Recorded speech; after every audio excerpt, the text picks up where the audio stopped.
मैं आपका धन्यवाद देता हूं कि इस ऐतिहासिक चर्चा जो 150वीं वर्ष में हो रही है उसमें मुझे बोलने का मौका मिल रहा है।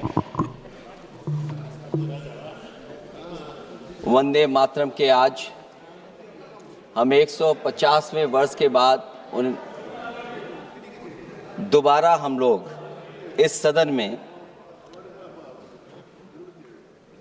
याद कर रहे हैं और हमें गर्व है इस बात का कि हम लोग इस समय पर बंकिम चंद्र चट्टोपाध्याय जी को भी याद करें जिन्होंने इतना शानदार और ऐसा राष्ट्र को गीत देके गए हैं जिस गीत ने लाखों लाख लोगों को जागरूक किया, उनके बीच उत्साह भरा और आज़ादी के उस समय पर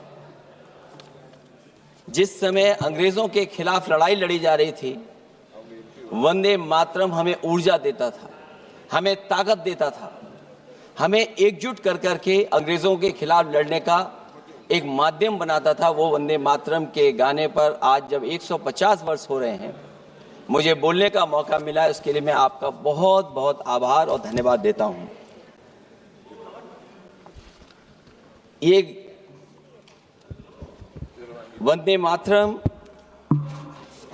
जिस तरह के हमारे पूर्व में कांग्रेस पार्टी के नेता गौरव गोगोई ने जो बात रखी, उस भावना से जोड़ता हुआ और वंदे मातरम की भावना से जुड़ता हुआ जिस समय कलकत्ता के कांग्रेस के अधिवेशन में रविन्द्रनाथ टैगोर जी ने गाना गाया, गीत गाया, उसके बाद लोकप्रियता इसकी आम लोगों के बीच पहुंच गई। और जब कभी भी लोगों को अंग्रेजों के खिलाफ लड़ना होता था तो यही वंदे मातरम का नारा दे करके लोगों को जोड़ने का काम करते थे। हमारा कोई भी आंदोलन रहा हो, स्वदेशी आंदोलन रहा हो, उसमें भी हम लोग इसी नारे के साथ चले। वंदे मातरम को लेकर के हम लोग इतना देश को एकजुट कर दिए कि अंग्रेज घबराने लगे। और जब अंग्रेज घबराने लगे तो जहां कहीं भी वो देखते थे कि ये नारा लग रहा है, वहां पर देशद्रोही का कानून लगाकर लोगों को जेल भेज देते। ये भी इतिहास है कि जिस समय बंगाल में बच्चों ने गाना गाया, इस गीत को अपने क्लासरूम में गाया, उस समय भी अंग्रेजों ने उनके खिलाफ मुकदमा लगा के उन्हें जेल भेजने का काम किया। ये वंदे मातरम अंग्रेजों ने बैन भी कर दिया। 1905 से लेकर के 1908 तक बैन कर दिया गया और बैन के बाद भी लोग माने नहीं, हमारे क्रांतिकारी लोग माने नहीं और वंदे मातरम को हमेशा उन्होंने अपने दिल और दिमाग में रखा और जनता के बीच में इस आंदोलन को आगे बढ़ाते रहे। सभापति महोदय, जो हमारे सत्ता पक्ष के लोग हैं वो हर चीज को ओन करना चाहते हैं। ये 150वें वर्ष में जब हम वंदे मातरम याद कर रहे हैं, बंकिम चंद्र चट्टोपाध्याय जी को हम याद कर रहे हैं कि उन्होंने इतना महान गीत हमें दिया है। सत्ता पक्ष के लोग समय समय पर हमें देखने को मिलता है कि जो महापुरुष उनके नहीं हैं या जो चीज उनकी अच्छी नहीं है उनको वो ओन करना चाहते हैं। 150वें वर्ष वंदे मातरम, मैं अभी वो बात कहूंगा और मैं बात कहूंगा और हमारे मंत्री जी उसका जवाब देना। सभापति महोदय, क्योंकि ये बात ओन करने की आ रही है, अपनाने की बात आ रही, तो मैं सभापति महोदय, मैं अपने सत्ता पक्ष के लोगों को याद दिलाना चाहता हूं। सत्ता पक्ष के लोगों की जो पार्टी आज है, भारतीय जनता पार्टी, जिस समय गठन हो रहा था, हमारे मुंबई और महाराष्ट्र के लोग जानते होंगे कि जिस समय गठन की चर्चा थी उस समय आपके जो अध्यक्ष चुने गए थे उनको जो भाषण देना है उस पर भी बहस चल रही थी। और बहस इस बात की थी कि भारतीय जनता पार्टी सेकुलर रास्ते पे जाएगी, सोशलिस्ट रास्ते पे जाएगी कि नहीं जाएगी। तमाम विरोध के बाद भी उस समय के उनके राष्ट्रीय अध्यक्ष जो चुने गए थे, उन्होंने वही रास्ता अपनाया। अपने भाषण में समाजवादी आंदोलन, समाजवादी विचारधारा और सेकुलर रास्ता अपनाया। और वही नहीं, जो उनका मंच था उसमें जयप्रकाश जी की तस्वीर लगा करके भी उन्होंने लोगों को ये भ्रम फैलाने की कोशिश की कि जेपी के रास्ते पर भारतीय जनता पार्टी चलेगी। बताएं माननीय मंत्री जी, आप कितने सेकुलर हैं आज, कितने सोशलिस्ट हैं आज? अभी गौरव गोगोई जी ने ठीक कहा, इंडिगो का हवाई जहाज उड़ नहीं रहे कि उड़ाए नहीं जा रहे हैं? उड़ाए नहीं जा रहे। और क्या बात कही गई थी कि गरीब भी उसमें चल सकेगा। इसलिए सभापति महोदय, मैं बात दूसरी तरफ नहीं ले जाना चाहता हूं। वंदे मातरम सिर्फ गाने के लिए नहीं है, निभाने के लिए भी होना चाहिए।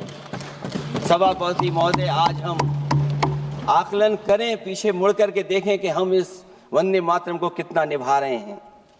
जिस वंदे मातरम ने आजादी के आंदोलन में सबको जोड़ा, आज के दरारवादी लोग उसी से देश को तोड़ना चाहते हैं। ऐसे लोगों ने, सभापति महोदय, ऐसे लोगों ने पहले भी देश के साथ दगा किया और आज भी कर रहे हैं। ये चर्चा तो जोड़ने का काम करेगी ना अखिलेश जी, क्योंकि आज वंदे मातरम की चर्चा, वही मैं कह रहा हूँ, वंदे मातरम में जोड़ने का ही काम करेगी। वंदे मातरम कोई दिखावा नहीं है, ना ही राजनीति का विषय है। क्योंकि सभापति महोदय, हम जब ये चीज इनके विचारों से, इनके भाषणों से जब बाहर सुनते हैं तो ऐसा लगता है कि वंदे मातरम इन्हीं का बनवाया हुआ गाना है। जिन्होंने, सभापति महोदय, जिन्होंने आजादी के आंदोलन में भाग ही नहीं लिया है, वो वंदे मातरम का महत्व क्या जानेंगे। सच तो ये है कि सरफरोश लोग वंदे मातरम दिल से बोलते थे। उन आजादी के दीवानों के खिलाफ कुछ लोग अंग्रेजों के लिए जासूसी और मुखबिरी का भी काम करते थे। दरअसल ये राष्ट्रवादी नहीं बल्कि राष्ट्रविवादी लोग हैं।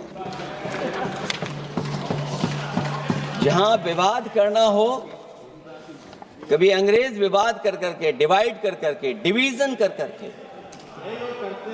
राज किया करते थे। सभापति महोदय, आज भी वही रास्ता कुछ लोग अपना रहे हैं। वो डिवीजन का रास्ता अपना रहे हैं, डिवाइड का रास्ता अपना रहे हैं, दरारवादी रास्ता अपना रहे हैं। इनका इतिहास खंगाला जाए कि इन्होंने आजादी के पहले और आजादी के बाद वंदे मातरम क्यों नहीं गाया।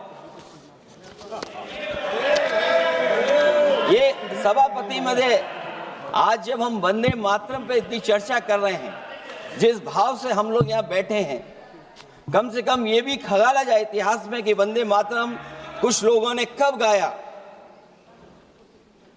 उन मुखबरों से ये सवाल पूछा जाए कि स्वतंत्रता के बाद भी उन्होंने अपना गीत क्यों बनाया।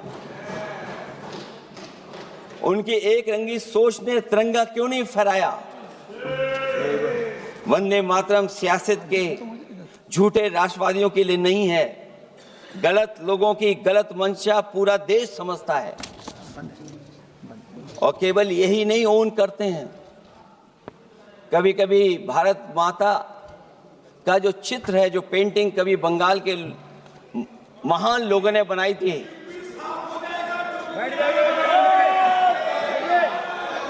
सभापति महोदय इनको देख लीजिए और फिर बैठ जाओ। सभापति महोदय, राजभर जी आप बैठिए, आपके नेता। सभापति महोदय, वंदे मातरम का भाव ये भी था कि कम्युनल पॉलिटिक्स नहीं चलेगी और कम से कम हमारे उत्तर प्रदेश के साथियों ने कम्युनल पॉलिटिक्स को अंत किया है वहां पर जहां से कभी इन्होंने शुरू की थी। और सभापति महोदय, वंदे मातरम एक भाव के रूप में हमारे अंदर बसा है, चाहे उसके शब्द ना याद हो, चाहे अर्थ ना मालूम हो, चाहे पूरा याद ना हो, उस सच्चे भारतीय के अंदर देश प्रेम की भावना जगाने के लिए इसके दो शब्द ही काफी हैं। जो सच में देश की एकता और अखंडता चाहते हैं, जो भाईचारे को बुनियाद मानते हैं, उनके लिए दो शब्द भी पर्याप्त हैं जो इस वंदे मातरम से हमें मिलते हैं।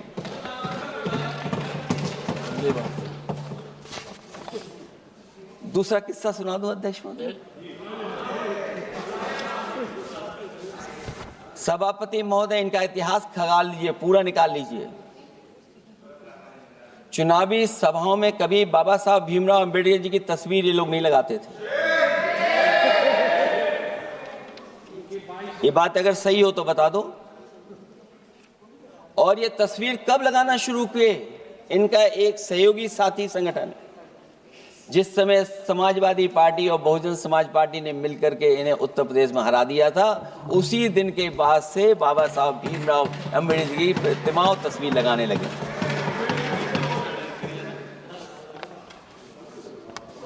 इसलिए सभापति महोदय,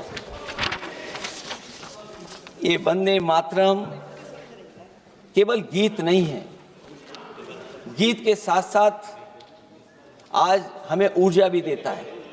उस समय क्रांतिकारियों को ऊर्जा मिलती थी, एकजुटता का नारा था, हम साथ लेकर के चल रहे थे सबको, और देश के सभी लोगों ने जाति धर्म को भुला करके एक साथ मिलकर के वंदे मातरम के सहारे अंग्रेजों को भगाने का लगातार कोशिश की। और अंततः परिणाम ये हुआ कि जब देश जागा, वंदे मातरम के साथ साथ जय हिंद का नारा, इंकलाब जिंदाबाद का नारा लगा करके अंग्रेजों को इस देश से भगाने का काम किया।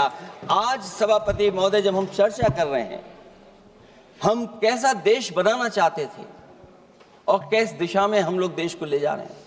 सभापति महोदय, मुझे अच्छा लगा कि प्रधानमंत्री जी ने वो बात याद दिलाई कि अंग्रेजों के जमाने में अगर बच्चे भी वंदे मातरम गा देते थे तो उन्हें देशद्रोही के कानून से जेल भेज दिया जाता था। आज जब हम आजाद हो गए हैं तो आज देखिए उत्तर प्रदेश में क्या हो रहा है कि जो प्राइमरी स्कूल है वो बंद किए जा रहे हैं। 26,000 से ज्यादा स्कूल बंद हो गए। और जब बच्चों को पढ़ाने के लिए हम लोगों ने जिम्मेदारी उठाई, पीढ़ी के समाज के लोगों ने जागरूक होकर के पढ़ाने की कोशिश की, तो कभी अंग्रेजों ने मुकदमा लगाया था बच्चों पर देशद्रोह का। आजादी के बाद भारतीय जनता पार्टी की सरकार ने वहां पर मुकदमे उन पे लगाए जो पढ़ने गए और जो पढ़ाने गए। तो इसलिए वंदे मातरम का भाव जो था, उसी भाव से जुड़ करके हम सब मिल करके इस देश को और मजबूत करें। यही हमारी भावना है, यही हमारी सदस्यों की भावना है। जब हम 150वें वर्ष में याद कर रहे हैं तो वहीं हम ये याद करें कि जिस भावना से वंदे मातरम को हम लोगों ने देश के सामने गा गा करके अंग्रेजों को भगा दिया, ये देश कैसे मजबूत हो, एकजुट कैसे हो, बिना भेदभाव के, और संविधान से कैसे चलें, क्योंकि ये संविधान से ही मिला हुआ हमें गीत है। इसलिए इस गीत के माध्यम से हम किसी पर टिप्पणी और किसी पर